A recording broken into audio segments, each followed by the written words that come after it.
दोस्तों, मैं आपको सुनाने जा रहा हूं अपनी मंडली की सदस्य अंकिता वर्मा की लिखी कहानी नाना का उड़न खटोला। बहुत साल पहले की बात है। जंगल में एक बर्फानी तेंदुआ रहा करता था। बड़े बड़े नुकीले दांत, तलवार की धार जैसे लंबे और पैने पंजे, रात के अंधेरे में टॉर्च सी चमकती दो बड़ी बड़ी आंखें, 6 फुट लंबा काले धब्बों वाला फुर्तीला शरीर, एंटीने सी खड़ी उसकी मोटी मोटी मूंछें, सांप की तरह सरसराती उसकी रस्सी से भी लंबी पूंछ और पूरे जंगल में फैली उसकी गुर्राहट। लोग उसका नाम लेने से भी डरते थे, इसीलिए सब उसको बुलाते थे मोटी पूंछ वाला। क्या सभी उससे डरा करते थे? टीटू ने नाना को कहानी के बीच में टोकते हुए पूछा।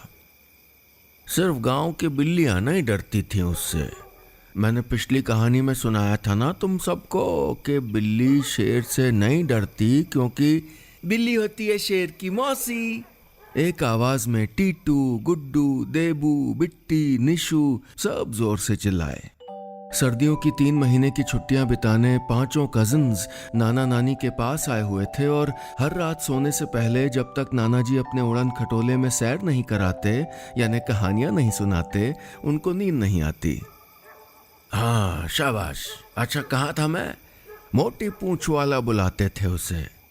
धीरे धीरे करके जब उसने जंगल के सारे जानवरों को अपना शिकार बना लिया तो उसने गांव की ओर रुख किया। शाम होती तो वो घात लगाए अंधेरे में किसी कोने में बैठ जाता और फिर गांव के कुत्तों को अपना शिकार बनाने लगता। इस तरह गांव के सारे कुत्ते भी खत्म हो गए। और फिर नाना जी इतना कहकर चुप हो गए तो बच्चे एक साथ पूछ बैठे, और फिर वो तेंदुआ आदमखोर हो गया। आदमखोर। अब वो शाम होते ही गांव के बच्चों का शिकार करने लगा, तुम्हारे जैसे छोटे छोटे बच्चे। नाना की ये बात सुनकर सब बच्चे डर कर रजाई के अंदर दुबक गए। तेंदुए के आतंक से परेशान होकर गांव वालों ने अब उसे पकड़ लेने का फैसला कर लिया था। इसलिए उन्होंने गांव के सबसे बहादुर इंसान को इस काम के लिए भेजा। जैसे ही शाम हुई वो बहादुर इंसान जाल बिछा के पेड़ पे चढ़ के तेंदुए का इंतजार करने लगा। मगर जैसे ही तेंदुआ वहां पहुंचा उस इंसान का पैर लड़खड़ाया और वो पेड़ से धम करके नीचे गिर गया। नाना जी की ये बात सुनकर बच्चों की सांसें रुक गईं। फिर आगे क्या हुआ नानू? निशु ने सहमी हुई आवाज में पूछा तो नाना जी आगे बोले, होना क्या था, तेंदुआ उस बिछाए जाल पे जाने के बजाय उस इंसान पे टूट पड़ा और उसकी एक टांग चबाने लगा। मगर वो इंसान बहादुर था, इसलिए उसने हार नहीं मानी और अपनी पीठ पे लटकी बंदूक निकाल के उस तेंदुए पे गोली चला दी। नाना जी के इतना कहने की देर थी कि सारे बच्चे खुशी से तालियां बजाने लगे। मगर देबू खुश नहीं थी। उसकी छोटी छोटी आंखों से मोटे मोटे आंसू बहने लगे थे। मगर नानू, उस तेंदुए को क्यों मारा? वो बेचारा तो सिर्फ भूखा था। देबू की इस मासूम दलील से नाना जी का दिल पिघल गया। उन्होंने उसके आंसू पोंछते हुए कहा, अरे देबू, मैंने कब कहा वो तेंदुआ मर गया? गोली नहीं लगी। बाद में उसे पकड़ के चिड़ियाघर भेज दिया गया। सच?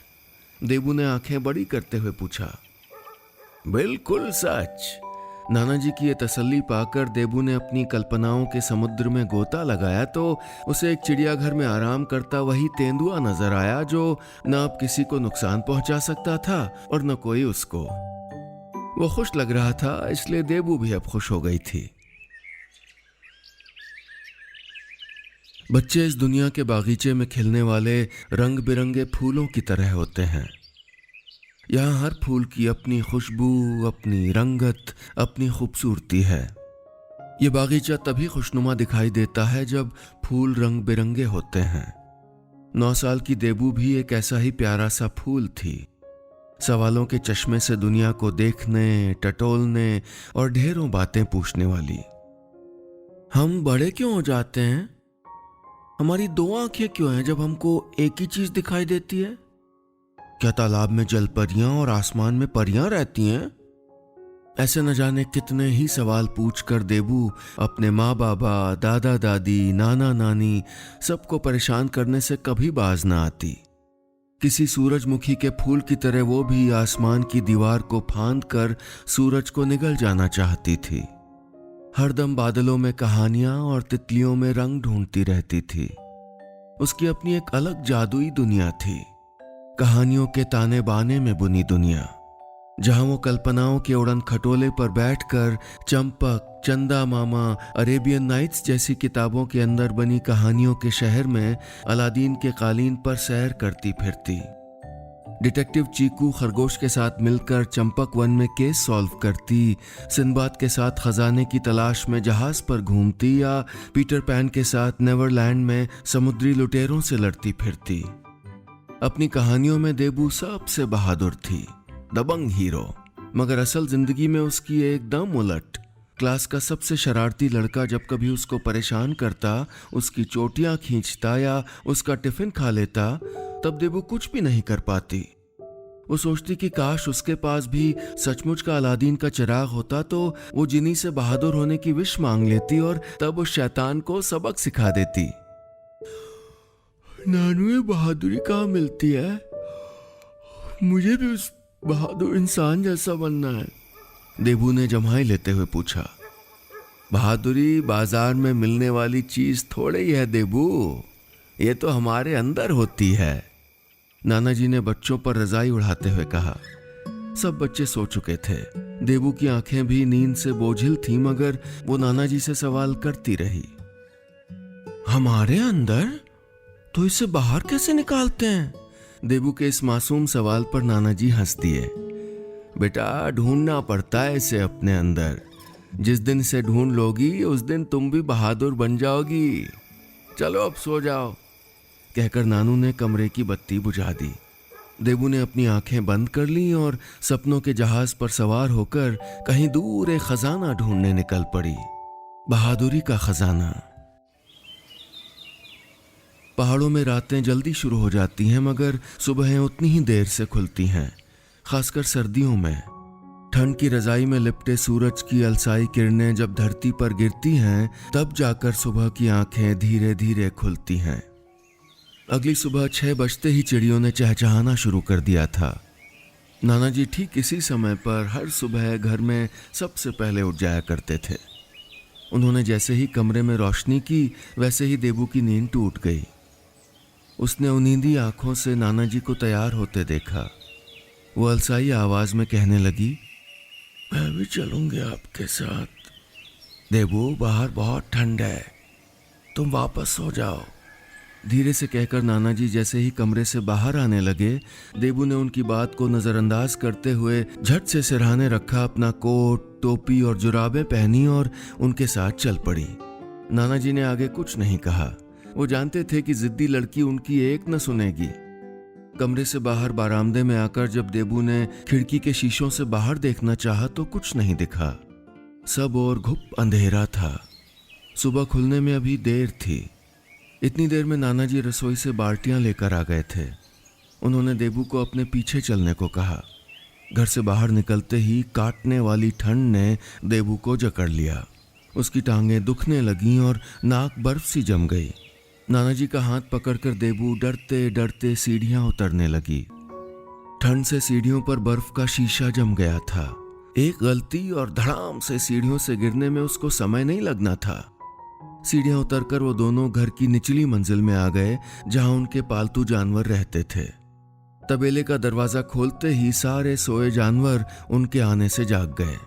अंदर तकरीबन 25 से 30 जानवर थे। गाय, बैल, भेड़ें, बकरियां, और देबू को उन सब के नाम पता थे। ब्रैसो, मोती, काली, गोटी। नाना जी को अपने हर जानवर से बहुत प्यार था, इसलिए उन्होंने इतने प्यार से सब के चुन चुन कर नाम रखे थे। देबू एक कोने में गोल्टी बछड़े के पास आकर बैठ गई। वो उसका हाथ चाटने लग गया। नाना जी गाय के नीचे बैठकर उसका दूध निकालने लगे। देबू कुछ देर नाना जी को मंत्रमुग्ध होकर चुपचाप देखती रही। बड़ी हैरानी हो रही थी उसे कि ब्रैसो कैसे शांत खड़े रह के नाना जी को दूध निकालने दे रही थी।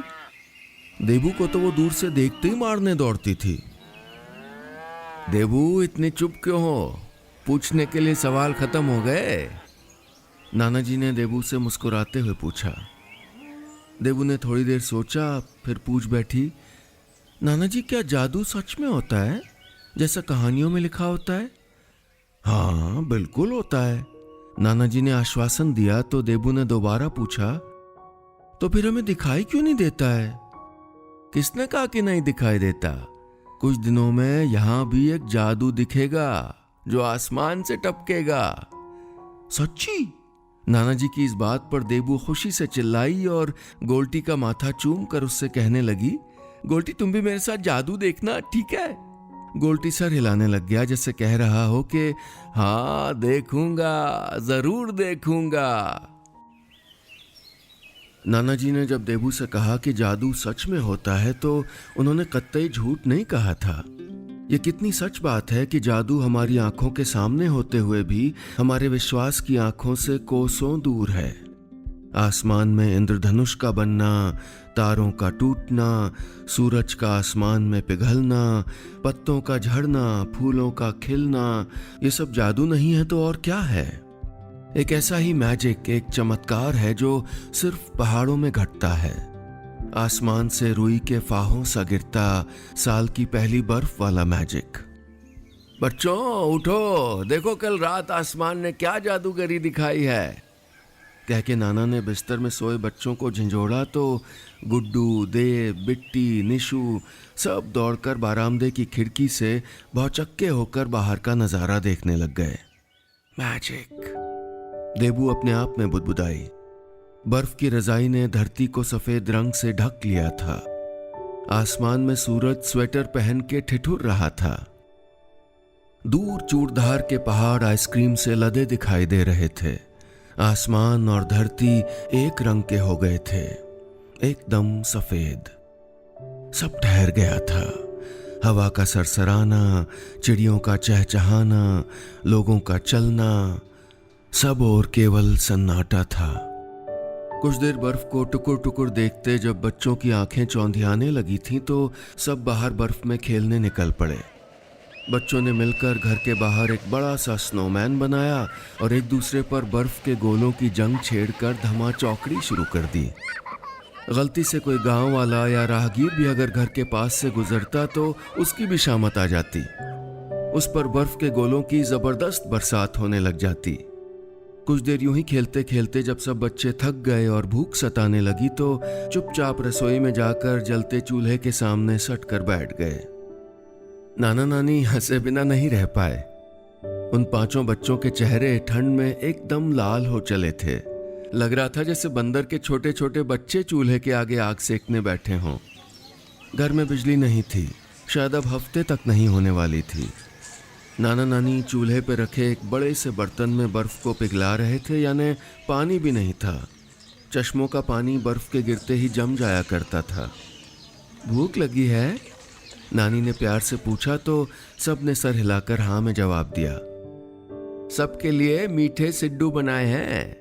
नानी ने जैसे ही ये कहा तो सब बच्चे खुशी से चहक उठे। नानी जानती थी कि बच्चों को घी सिड्डू कितने पसंद थे। देबू को उस पल एहसास हुआ कि वो कुछ दिनों बाद सब कितना मिस करने वाली थी। नाना की कहानियां, नानी के सिड्डू, कजिन्स के साथ शरारत। अब दिन ही कितने रह गए थे छुट्टियां खत्म होने में। और बहादुरी भी तो नहीं ढूंढी थी अब तक। देबू ने ठान लिया कि घर जाने के पहले पहले वो उसे भी ढूंढ लेगी और बहादुर बन के ही घर लौटेगी। पहाड़ में जिंदगी आसान नहीं है, मगर यहाँ बसने वाले पहाड़ियों ने पहाड़ों को काट कर अपना रास्ता बनाने वाली नदी की तरह बहना सीख लिया है। एक हफ्ता हो गया था और बच्चे घर के अंदर रह रहकर उकता गए थे। मौसम जैसे खुलने का नाम ही नहीं ले रहा था। न बिजली, न नल में पानी, न कोई फोन, और हर रोज डरा देने वाला बर्फीला तूफान। बाहर देखकर पता ही नहीं चलता था कि दिन है या रात। हर समय अंधेरा छाया रहता था। देबू को रह रहकर तबेले के सारे जानवरों की चिंता सताती रहती कि वो बेचारे न जाने किस बोरियत से गुजर रहे होंगे। बच्चे तो फिर भी नाना की कहानियां सुनकर, मिट्टी तेल के लैंप की लौ में सांप सीढ़ी और लूडो खेलकर अपना मन बहला लेते थे, मगर वो बेचारे जानवर एक खूंटे में बंधे बंधे न जाने कैसे दिन काट रहे थे। और फिर जब इतने दिनों बाद सूरज आसमान में किसी फूल की तरह खिला तो बच्चे खुशी से झूम उठे।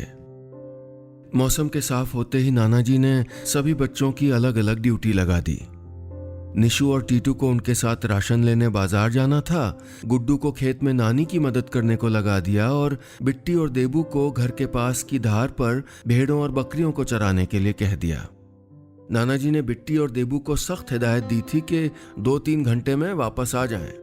शाम होते ही जंगली जानवर मवेशियों और बच्चों पर हमला बोल देते थे। बिट्टी और देबू घास पर लेटे लेटे आसमान में बादलों की आकृतियां बनते बिगड़ते देख रहे थे। भेड़ बकरियां उनके आसपास ही चर रही थीं।